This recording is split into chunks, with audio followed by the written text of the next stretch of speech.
फिलहाल की घड़ी किसान आगू नाल गलबात हुई है। किसान आगू कह रहे हैं कि हाले तक अंदर जाने लिए ग्रीन सिग्नल नहीं मिल रहा। सो स्पष्ट तौर पर गल यही है कि किसान आगू नूं हाले तक ये सिग्नल नहीं मिल रहा कि मीटिंग नूं दूजे पड़ाव नूं शुरू कर दिता जाए। बहुत सारे किसान आगू कह रहे हैं कि हाले तक असीं बाहर चाह पी रहे हैं, हाले तक मीटिंग हॉल के अंदर नहीं गए। लगभग अद्धे किसान बाहर ने, अद्धे अंदर ने। हाले तक मीटिंग दे लई ग्रीन कार्ड नहीं मिल रहा। जिन्नी देर तक ग्रीन कार्ड का उन्हां दा मतलब सी कि हाले तक इशारा इस गल का नहीं मिल रहा कि मीटिंग दोबारा शुरू कर ली जाए। सो इस करके कुछ आगू हाले भी मीटिंग हाल तो बाहर जिथे खाना लगे हुआ सी उत्थे बैठे हुए हैं और चाह पानी पी रहे हैं। नहीं, ये भी जानकारी निकल के सामने आई कि किसान बैठे हुए ने, मंत्री नहीं पहुंचे, बाकी अधिकारी सारे बैठे हुए ने।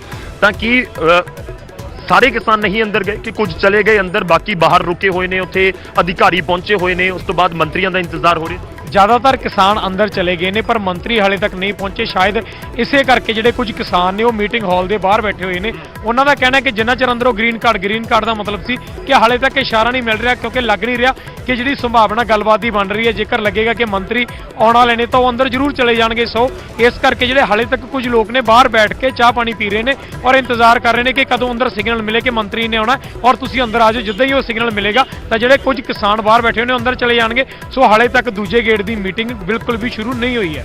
नहीं, कितनी देर होर इंतजार, क्योंकि आप भी सारे इंतजार इत्थे कर रहे हैं, पंजाब सारा इंतजार कर रहा है, न्यूज़ 18 के दर्शक इंतजार कर रहे होंगे कि मीटिंग शुरू होंदी है नहीं होंदी, कितनी देर में शुरू होंदी है। तो हुण तां सवाल ये भी आ गया कि जेकर ग्रीन सिग्नल नहीं मिल रहा अंदरों तो होर बाहर खड़े होकर कितनी देर इंतजार करेंगे। ग्रीन सिग्नल नहीं मिलेगा तो किसान जथेबंदियां बाहर भी आ सकती हैं। इस बारे गल हुई कि होर कितनी देर तुसीं इंतजार करोगे जेकर तुहानूं अंदर जाण दा ग्रीन सिग्नल नहीं मिल रहा, होर कितनी देर इंतजार करते रहोगे तुसीं हॉल दे बाहर? जी बिल्कुल, हाले तक सरकार का नहीं उन्होंने जिक्र किया। उन्होंने कहना सी कि हाले तक किसान जथेबंदियां आपस च राय कर रही ने, आपस च बैठियां हुई ने। लगातार जी चीज़ का किसान जथेबंदियां पहले ऐलान कर चुकी ने कि यह प्रपोजल असीं रिजेक्ट करते हैं, पर केंद्र सरकार ने फिर कहा कि तुसीं जिहड़ा प्रपोजल है उसनूं लैके चर्चा करो। पर उन्होंने एक मन बना लिया कि जिन्नी देर तक ये बिल रद्द नहीं किए जाएंगे उन्नी देर तक असीं कुछ नहीं कहांगे।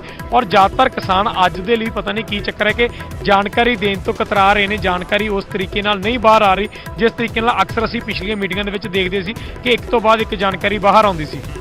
मैं एक ये भी समझना चाहना क्योंकि जो किसानों का IT सैल हैगा उन्होंने वालों एक पेज भी बनाया गया, उसके उत्ते वीडियोज़ अपलोड की जांदियां ने।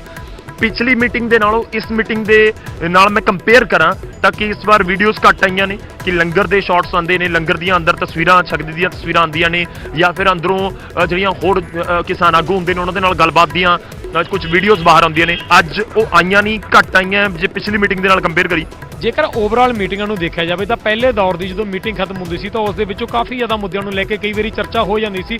3-4 मुद्दे हो जाते सी, MSP की चर्चा हो जाती सी, बिलों नूं लैके चर्चा होती सी, या क्लॉज बाई क्लॉज बिलों नूं लैके चर्चा हो जाती सी। पर जेकर अज की जेकर मुलाकात नूं देखी तो अज की मुलाकात दे विच हाले तक किसी चीज़ नूं लैके चर्चा नहीं हो सकी।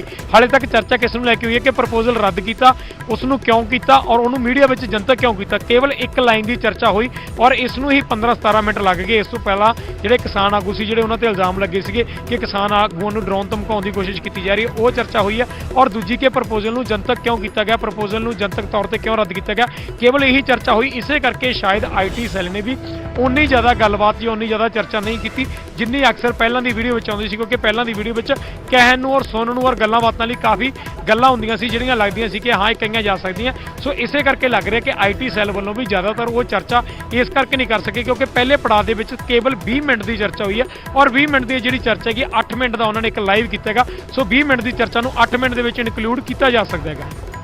तो सस्पेंस वाली स्थिति समझिए, हुण दुचित्ती वाली स्थिति समझिए, क्योंकि दर्शक जानना चाहते हैं ਸਿੰਘੂ बॉर्डर से टिकरी बॉर्डर से जोड़े दर्शक साडे बैठे होणगे वो भी इस समय देख रहे होणगे न्यूज़ 18, बहुत सारे सानू दर्शक मिलते हैं, उन्होंने तक इन्फॉर्मेशन असी पहुँचानी है। सस्पेंस समझा जाए कि मीटिंग शुरू होएगी नहीं होएगी, मीटिंग हॉल नूं लैके की स्थिति है, यानी कि अज कोई पिक्चर ज़्यादा क्लीयर नहीं हो रही।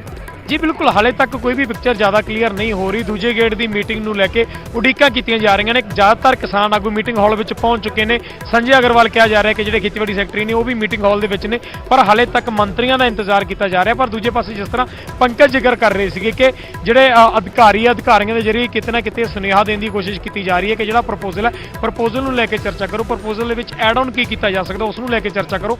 तुसीं अपना जो कोई प्रपोजल तुहानूं लग रहा तुसीं वो प्रपोजल लैके आओ, पर किसान अपना प्रपोजल ਕਲੀਅਰ ਕਰ ਚੁੱਕੇ ਨੇ ਕਿ ਤਿੰਨੇ ਬਿੱਲਾਂ ਨੂੰ ਰੱਦ ਕਰਾਉਣਾ ਔਰ MSP ਦਾ ਲੀਗਲ ਰਾਈਟ ਦੇਣ ਲਈ ਪ੍ਰਪੋਜ਼ਲ ਹੈ। ਪਰ ਸਰਕਾਰ ਚਾਹੁੰਦੀ ਹੈ ਕਿ ਜਿਹੜਾ ਪ੍ਰਪੋਜ਼ਲ ਅਸੀਂ ਕੱਲ ਲਿਆਂਦਾ ਸੀ ਤੁਸੀਂ ਉਸ ਪ੍ਰਪੋਜ਼ਲ ਨੂੰ ਲੈ ਕੇ ਆਪਸੀ ਸਹਿਮਤੀ ਬਣਾਓ। ਉਸ ਦੇ ਵਿੱਚ ਐਡ ਆਨ ਕੀ ਕੀਤਾ ਜਾ ਸਕਦਾ, ਉਸ ਦੇ ਵਿੱਚ ਹੋਰ ਕਿਹੜੀਆਂ ਗੱਲਾਂ ਤਰਮੀਮ ਕੀਤੀਆਂ ਜਾ ਸਕਦੀਆਂ, ਕੋਈ ਉਸ ਦੇ ਵਿੱਚ ਤੁਸੀਂ ਚੀਜ਼ ਕੱਢਣਾ ਚਾਹੁੰਦੇ ਹੋ ਜਾਂ ਉਸ ਦੇ ਵਿੱਚ ਕੁਝ ਪਾਉਣਾ ਚਾਹੁੰਦੇ ਹੋ ਤਾਂ ਤੁਸੀਂ ਉਸੇ ਚੀਜ਼ ਨੂੰ ਇੱਕ ਢਾਹਪਨ ਕਰਕੇ, ਮੈਂ ਕਹਿ ਸਕਦਾ ਦੇਸੀ ਭਾਸ਼ਾ ਦੇ ਵਿੱਚ ਕਿਹਾ ਜਾਂਦਾ ਕਿ ਢਾਹਪਨ ਕਰ ਲਓ। ਤਾਂ ਜਿਹੜਾ ਪ੍ਰਪੋਜ਼ਲ ਹੈ ਪ੍ਰਪੋਜ਼ਲ ਦੀ ਢਾਹਪਨ ਕਰਕੇ ਤੁਸੀਂ ਇੱਕ ਆਪਸੀ ਰਾਏ ਬਣਾਓ, ਉਸ ਤੋਂ ਬਾਅਦ ਉਸ ਤੇ ਚਰਚਾ ਕਰਾਂਗੇ, ਉਸ ਚੀਜ਼ ਨੂੰ ਲੈ ਕੇ ਗੱਲਬਾਤ ਅੱਗੇ ਤੁਰੇਗੀ। ਬਿਲਕੁਲ